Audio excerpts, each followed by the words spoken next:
xidhnow kanaalka oo taabo subscribe sidoo kale fura gambaleelka. Assalaamu calaykum kulan wacan wanaagsan meel kasta dunida ka joogtaan waa mar kale iyo barnaamijteena caafimaadka. mawduucan ayaan waxaan kusoo qaadan doonaa dawada loo yaqaano sidrasiin hydrochloride.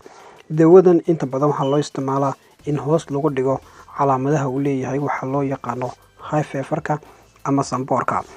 marka inta laga yimaado calaamadahaas loo adeegsado waxaa kamid ah sida qofku markaa sankiisa uu leeyahay qoyaan badan, waxaa kaloo kamid ah cuncun qofku ku dareemo sanka cunaha oo kale.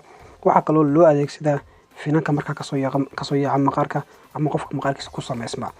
mararka qaarkood waxaa dhacda in dawadan loo isticmaalo in lagu yareeyo ama hoos lagu dhigo qaar kamid ah finanka markaa uu maqaarku leeyahay.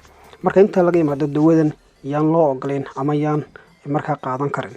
dawadan waxaan qaadan karin caruurta markaa da'dooda ka hooseyso 6 sanadood. sidoo kale waxaa qaadan kara dadka markaa qaangaadhka iyo sidoo kale caruurta markaa da'doodu 6 sano ay ka weyn tahay.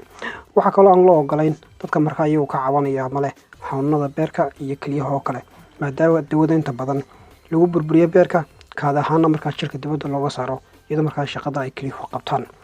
intaa marka laga yimaado waxaa kaloo talo caafimaad lagu soo jeedinayaa haddii markaa hooyada ay leedahay uur oo kale inaan iyadana loo ogoleyn ama ay tahay haddii markaa aan laga maarmeynin in dhakhtarka markaa ay kala tashato.